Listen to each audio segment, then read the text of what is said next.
You may have noticed a trend in my more recent videos, with the focus being on experimentation, glaze and clay tests, and throwing metal shavings into the mix to see if I can create surfaces with a bit more interest to them, and that's what this video is about. Last year, I showed my work in an exhibition at Yorkshire Sculpture Park. It included some 400 pieces in all, and the pots that stood out were those that were a bit different compared to the others, those made with different clay bodies or that had metallic additions mixed into the stoneware. This has led to a couple of months of more varied making, and this film shows the creation of 2 vases made with 50% ES80, which is my usual high iron stoneware body, mixed with 50% of other clays, specifically David Wright's stoneware hand building body, which is extraordinarily coarse, and a clay that's simply called Grogged pink. That's this stuff, and well, it isn't pink, and when fired in reduction, it also doesn't fire pink either. Instead, it turns a very toasted brown tone, yet beyond that, it adds a lot of surface quality, character, texture, tooth, and more. I'm not hoping for a pot that's drastically different, I just want simple, subtle changes. This is the David Wright stoneware body, and it's really gritty and sharp, and it's meant to be hand-built, not thrown with, which makes a lot of sense considering how groggy this stuff is. It sounds weird to describe clay as being crunchy, but that's exactly what handling this stuff feels like. Alone, this body fires to a light tan tone. It's sandy and it's specked with black, and the glazes coated over it look a tiny bit dull, so I'm going to see if I can rectify that. To mix these bodies, I'll first layer them in thin slices. This is also a really good way of softening very hard clay. If you have some very soft stuff, you can splice into it. I then take each lump and give it a quick spiral wedge. This creates some folds and crevices, into which I'll be able to sprinkle some coarse iron oxide spangles, which are essentially concentrated sources of iron. And they should create some rather dramatic speckles in the surface of the clay and glaze. And this stuff, unlike the other hammer scale you've seen me use lately, once produced, it's ground up to a very even texture. This way, the flecks of iron in the finished piece will all more or less be the same, which could in some ways lead to a less interesting final result. The lumps of clay are then fully wedged up, a process that amalgamates the body, mixing the stoneware clay bodies evenly and distributing the metal throughout it. But perhaps most importantly, it also removes air from the clay that can otherwise become a real issue when you're throwing on the wheel, as these air pockets create inconsistencies in the walls of the pot, introducing undulations into the spinning shape that, if not corrected, can really ruin the pot you're making, especially when you're just learning to throw, as trapped air will create an extra obstacle you have to overcome when throwing on the wheel. You do get to a point though, eventually, where you can throw pots with some undulations in them and pull the walls up in such a way that you can press the rim, eliminating any unevenness. If that's a technique you'd like to see a video about, let me know, as I don't think I've shared it before, in any meaningful way at least. With my tools prepared and a jug of warm water, it's time to begin throwing. This is the lump of clay that contains the grogged pink, although both bodies really do feel the same in terms of their texture. I slam the piece of clay down onto the metal wheelhead as centrally as I can, but don't worry if it is a tiny bit off, as you can always nudge it back towards centre, or peel it off and try again. The piece of clay is then coned up and down a number of times, a process that aligns the particles, thus making the clay more plastic and responsive and easier to throw with. I use plenty of water. This way the material flows freely beneath my hands without sticking to them, and my ultimate aim at this stage is to manoeuvre the piece of clay into a position where it spins around without any undulations in it. And I often check this simply by watching my hands that are cupped around the piece of clay. If they're vibrating or moving or wobbling, then the piece of clay underneath them definitely isn't centered. The next step is to create a hollow, which I do by really firmly pressing in a finger and thumb downward until there's about a centimetre left in the base, at which point I begin to stretch the base out. I then collar the walls in so that they're facing the direction I want them to travel thereafter, and then with my hands cupped on either side of the ring, I can press them both in and up at the same time, forcing the material into a small cone shape. This step thins the walls out a bit, which will make them easier to pull up hereafter. To do this, I scoop a sponge into the base and press the stoneware in. On the inside, with my left hand, my fingers are pushing out to create a bump, and it's this bump of clay that I'm essentially lifting up with the sponge. The thicker walls are being forced through a smaller gap between my fingers, so in one way you can sort of look at it like the thicker walls are being extruded through a skin-covered bone die that makes them thinner and therefore taller. as the clay is being lifted from the sides and from below. It only has one direction it can travel, which is upward. As for the pulling up itself, I move my hands up very gradually and with plenty of lubricant both outside and inside, which is water or slip. If you move your hands up too rapidly with a medium wheel speed, you'll end up just imparting throwing rings into the walls of the pot, instead of doing any meaningful kind of lifting. Instead, you want to move your hands up slowly so that the entire cross-section of the vase passes through that gap between fingers and sponge. And at this point, with the cylinder pulled up, I can begin to do some more serious shaping. I know I want the lower half to have a more tapering shape that comes to a narrow foot, so I begin by scraping away the slip and defining that section. Next, I can begin work on the top, and here I want an angular section that collars in and then flares out. So I begin to press in with my index finger, and then when I reach the midway point, I can begin to angle the wall outward, thinning the wall further as I go. I then make sure that the waist is a bit higher than halfway, as if it's too low, the pot can visually appear as if it's a bit heavy and stout. And by scraping the slip off the walls, I leave a stronger, more refined surface.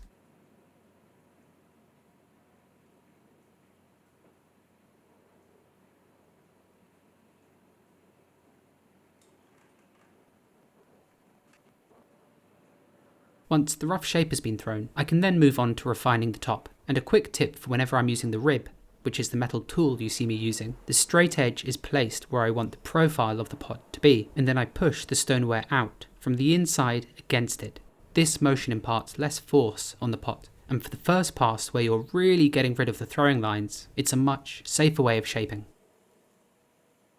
I then scrape away the excess clay from around the base using an ancient old turning tool. It's blunt and is broken in half twice, and it works perfectly. Next, I sponge away any excess water from the inside, smooth the lip over with a silky chamois leather, and then I slide a twisted metal wire beneath the pot, separating it from the metal. I then clasp two dry hands around the vessel and then lift in the exact same moment I spin the wheel. Turning the wheel head helps to break any sticky seal there might be, and then the pot is set aside on a wooden bat, and now it's the turn of the David Wright clay body. Despite having a slightly different colour, this mix of clays threw identically to the last. The mass is coned up and down, centred, opened up, and the base drawn out. With the depth of the base set, I'm careful throughout the rest of the throwing process to not make it any thinner, as whilst you can fix a base that's too thin if you catch it early enough, it's a relatively bothersome process, depending on the shape of the pot you've made. A vase like this wouldn't be too difficult, as I'd simply drop a disc of clay into the base and throw it, and compress it to pad the bottom out if it is wafer thin. But if it's a bud vase or something I can't really fit my hand inside, it becomes much more convoluted to fix. So in some ways it's better to leave yourself slightly too much depth and then trim it back at the leather hard stage. With the majority of this vase thrown, I scrape away any excess left around the base, and typically I collect these larger scraps and set them aside instead of throwing them into my reclaim bucket. As the clay hasn't been watered down too much, at the end of a throwing session I can just accumulate these scraps back into the larger blocks of clay you saw at the start. I soak up the water from the inside, and sometimes I'll even use the sponge to shape the interior surface if it is slightly irregular. I then lift the pot away with dry hands. This way I can easily release the pot upon setting it down. With the two vessels thrown, I'll leave these out overnight to dry to leather hard, and as moisture leaves the thrown pot through evaporation, it slowly begins to shrink. And from the moment these are thrown to when they're glaze fired to 1290 degrees Celsius, these will shrink about 12%. The state of leather hard is called that because, well, they sort of feel like cold, damp leather. They're firm enough to pick up and hold and move around without them distorting, but they are still relatively soft, and if they're flung off the wheel to one side or you squeeze the rim too firmly, you'll easily damage and deform them. Now, the rim of this vase was undulating quite a bit, and the way I fix that is by turning the piece upside down, which transfers any unevenness to the base. So in theory, if I trim this part to be flat, when I flip the pot back over, the rim should now be spinning true, without undulating up and down as it spins. And to attach the vase to the wheel head, I place it onto some slip that's brushed onto the metal. You really don't want to use too much, but essentially this stuff acts like glue, and it quickly dries, holding the pot firmly in place. And as you can see, the rim is now spinning without any undulation, although it has become slightly oval, hence the movement you can see in its rotation, but that will be easily fixed with a bit of trimming, as the rim is forced back into a circular shape. I start by trimming the inside walls to smooth away any of the more prominent turning marks, and I refine the rim so it comes to a sharper point, and then I begin work on the exterior walls, which are all thinned out, and the planes that make up this shape are trimmed to be perfectly flat. I normally do 1 or 2 passes using the corner of the tool, as by using a smaller point of contact I can dig it in quite firmly, removing a lot of material as I go. I'll then switch to using the entire portion of the blade to smooth over the surface and to remove the more prominent turning marks. I also use a flat metal scraper like this, which I can use as a guide almost, as by offering it up to the surface I can see if it's totally flat or not. To remove the vase from the wheel, I scrape away the skirt of clay, and then I slide the sharp end of this metal knife underneath it.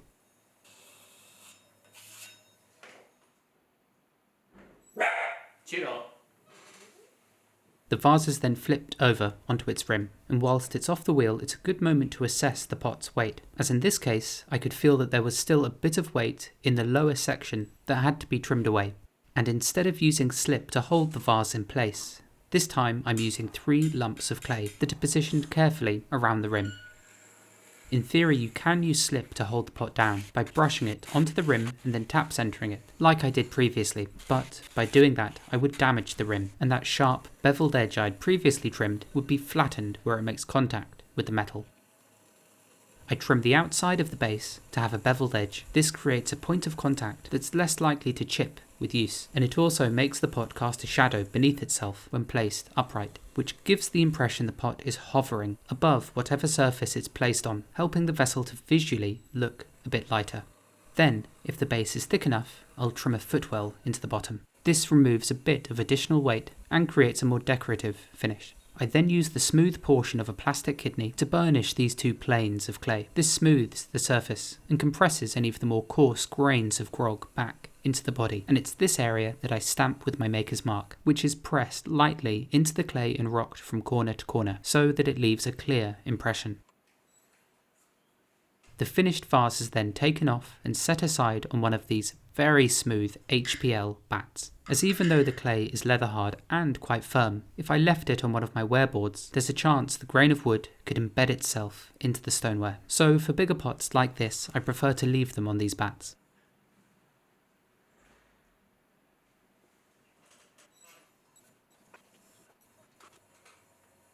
If the opening has been too distorted, I take a tapering round pot and press it down into the opening.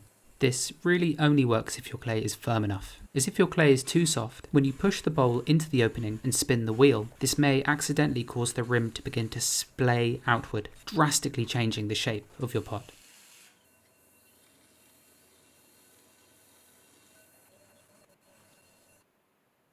And that's both of these simple vases trimmed.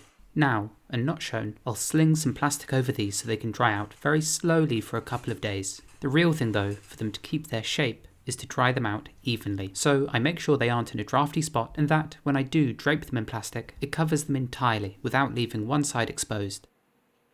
A week or so later, once they've turned entirely bone dry and are no longer damp to the touch, they're packed into my electric kiln for a bisque firing to 1000 degrees Celsius. This firing takes place overnight, and it changes clay into ceramic, a material that's much harder and porous, which means we can glaze them, as when dipped into the glaze, the body will absorb the water, leaving a layer of the raw materials on the outside surface of the pots. After being fired up to temperature, this kiln takes about a day to cool down, whereupon it's cracked open and the pots are taken out. Now, the only step I forgot to film for these is the waxing of their feet, but essentially these pots are placed back onto the wheel upside down with their bases pointing up. I then brush a layer of wax emulsion over the bottom as the wheel spins, and once this is dried, the pots can be glazed. All it is really is a wax resist, preventing the water from being absorbed into the bottom of the pot, which means a layer of those raw materials can't adhere to it. And for those wondering, generally you don't glaze the bottoms of pots, as if they were glazed and you place them onto a kiln shelf, the glaze would melt and fuse the pot to it. Now, for both of these vessels, in order to achieve a more even and consistent layer of glaze on the outside, I'm going to be dunking them like this all the way up to the rim. I keep it submerged for a few seconds and then quickly draw it out. Now, the reason I do the outside first is that this glaze dries to a particularly fragile layer. If I were to glaze the inside first, wait for that coat of glaze to dry, and then dunk them again like this, the pressure needed to push the vessel underneath with my right hand could easily damage the glaze on the inside. So by doing it the other way around, first the outside and then the inside, I'll impart less pressure on the glazed surface, which means there's less of a chance for it to be damaged. Before I glaze the inside, I first have to wait for the glaze on the outside to be completely dry, as when glaze is poured onto this porous ceramic body, it draws in the water in the glaze and holds it inside the walls for a while, saturating them. This means that if I glaze the outside and then attempted to do the inside immediately, the walls of the pot wouldn't be able to draw in any more moisture, and thus the glaze on the inside wouldn't be able to adhere in a thick enough layer, and the glaze could just sit on the interior surface, not drying, and then flake off eventually. So I always have to wait between glazing the outside and the inside. But that isn't the case with all the pots I make. If they're small enough, they can be clasped with a pair of tongs and dunked entirely into the glaze. But with larger pots that have more surface area, I'd rather glaze them in a slower manner if it means the results are neater and require less tidying up later on, which I'm always grateful for, as tidying pots up after they've been glazed is my least favourite job. It's slow and tedious and very easy to make a mistake, and I'd much rather spend my time throwing and trimming. But it's just one of those jobs that has to be done, and done well. My focus is on getting the line where the glaze on the outside and inside meet lovely and crisp and flush. It has to be even, as any irregularities or bumps in the glaze here near the rim will stand out like a sore thumb once fired. Once the walls have been cleaned over of any stray drips or particularly large craters, as can arise on heavily grogged bodies, I shift my focus onto tidying up the waxed base, which, whilst it repels most of the glaze, there's always a few droplets that remain stuck to it, and these must be removed. I then take a small sponge and I tidy up the line where glaze and clay meet, making it pristine and neat all the way around. And with this done, the next step for these pots is a glaze firing to almost 1300 degrees Celsius.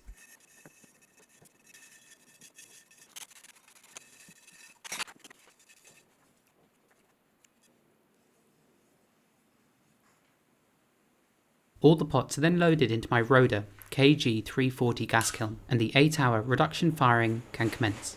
The kiln is lit at about 7 AM with the door open so gas doesn't accumulate inside, which is then suddenly ignited.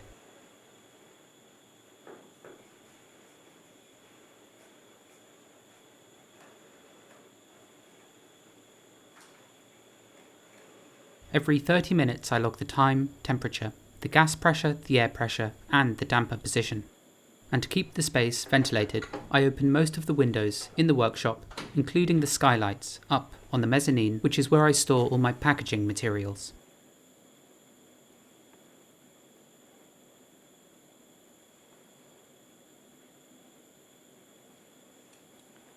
I think I'm lucky that I don't bring Chiro with me to the studio on firing days, as soon as I open my windows, my neighbours' inquisitive cats immediately start to come in.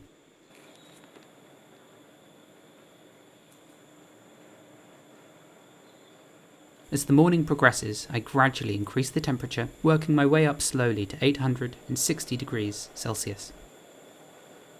At this point I slide the dampers halfway closed and increase both the gas and air pressure dramatically.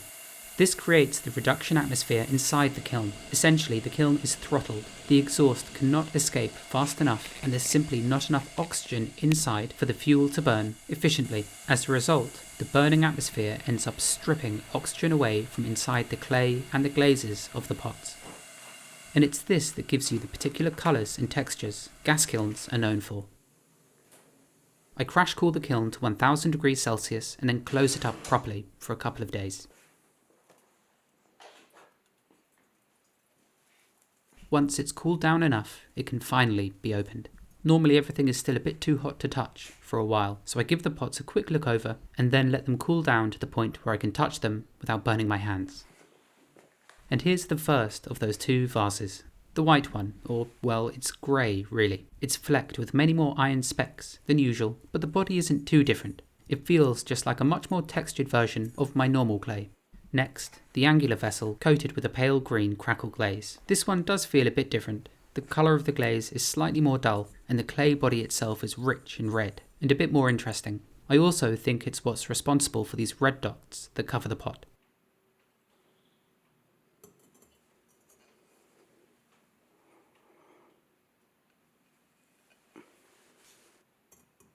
The bottoms of these vases need a bit of attention, and for that I'm going to be using these diamond core tools, diamond pads, just to remove the backwash that's been plucked off onto the bottoms of these, and to soften them ever so slightly so the coarse grog isn't so sharp, as I don't particularly want these to scratch any tabletops they're placed on in the future.